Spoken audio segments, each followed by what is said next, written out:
Okay, let's crack a case that is probably happening in your closet as we speak. We are going full-on forensic investigator with faux leather to figure out why that awesome jacket or favorite bag seems to be, well, literally self-destructing right before your eyes. So let's get into it. You know the feeling, right? One day your gear looks absolutely perfect, and the next, it's a peeling, sticky disaster. It feels so random, but I promise you it's not. There is actual, predictable science behind this material betrayal, and today, we're gonna expose it. So, here's our game plan. We're gonna start with the science behind why the stuff breaks down, then we'll meet the different materials, put them under the microscope, and then, the best part, I'll give you a super practical, material-specific guide to make sure this never, ever happens to you again. All right, section 1. Look, this isn't just about your stuff getting old.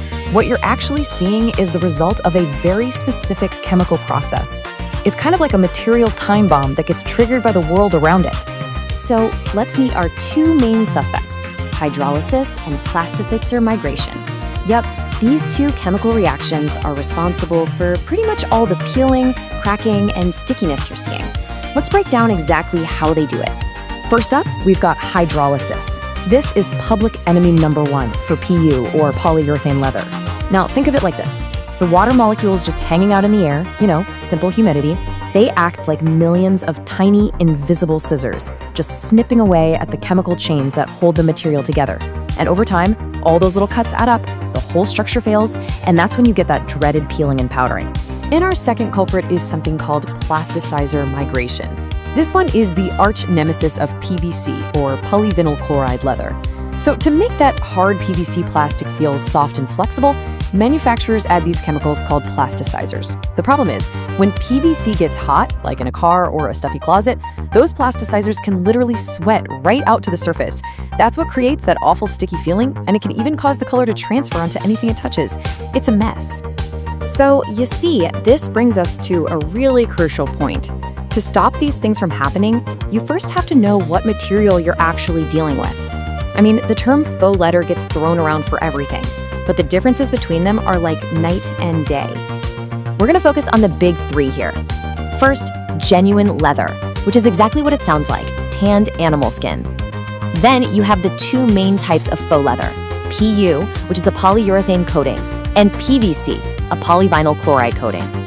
They might look kind of similar, but trust me, how they're made and what their weaknesses are, totally different. Let's zoom way in and see why they behave so differently.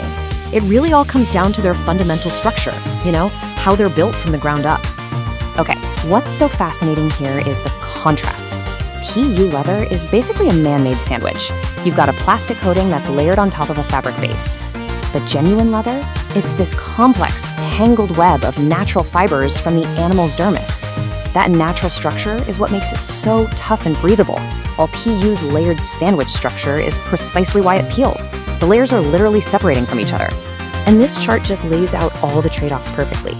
Genuine leather breathes, it develops that beautiful patina over time, but it's vulnerable to water and you have to maintain it. PU leather feels super soft, it's great for fashion, but its fatal flaw is hydrolysis. Moisture is its kryptonite. And PVC, it's tough, it's waterproof, awesome for stuff you use a lot, but its weakness is heat, which triggers that sticky plasticizer migration. So the main point is, every single one of these materials has a unique Achilles heel. Now, the world of synthetics actually goes way beyond just PU and PVC. There are other members of the faux leather family that you're gonna run into, and each one has its own little quirks and care rules. First, let's talk about rubber and latex. Just think about what happens to a rubber band you leave on a sunny windowsill, right? It gets all brittle and just snaps. Well, that's UV damage in action, and it's the biggest threat here. Oils from your skin, lotions, makeup, they're just as bad because they can break down the material. So the key is simple. Keep it out of the sun and only use care products that are specifically made for rubber. Then you've got microfiber, which is often used to make a really convincing artificial suede. It gets that soft, velvety feel from millions of tiny, delicate fibers. But what happens when you use a harsh chemical cleaner on it? Well, you're not just removing a stain, you're basically matting and damaging those fine fibers, and that's what creates those little clumps we call pills. So the best way to handle it is always gentle brushing to clean it and lift the nap. And only use very, very mild stuff for spot cleaning if you absolutely have to. Okay, so we've identified the culprits, we've met the materials. Now for the most important part, the solution. Here is your actionable guide to stop the self-destruction for good. For PU leather, your #1 mission is to fight hydrolysis, and that means you have to keep it dry at all costs. Wipe off any moisture from rain or sweat right away. Heat makes the reaction go faster, so store it away from sunlight and radiators. And this is so important. Don't trap it in a sealed plastic bag. You gotta use a breathable fabric bag that allows airflow so humidity can't build up around it. Now for PVC, your biggest enemy is heat. Leaving a PVC bag in a hot car is basically a death sentence. It is the fastest way to trigger that sticky plasticizer migration. It's also a good idea to store it separately because that migrating plasticizer can actually cause it to fuse with other plastic items.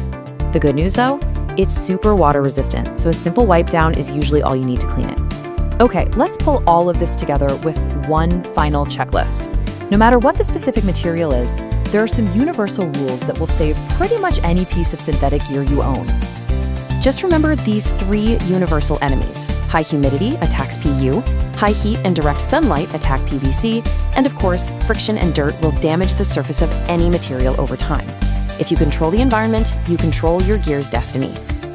And here it is, your 3-step fail-safe for taking care of this stuff. First, and this is non-negotiable, check the label to know what you're dealing with. Second, no matter what cleaner you use, always test it on a hidden spot first to make sure it doesn't cause any damage. And finally, if you are ever in doubt, the safest move is often to do nothing. Just a gentle wipe with a dry cloth is your best bet. Ultimately, it all comes down to this.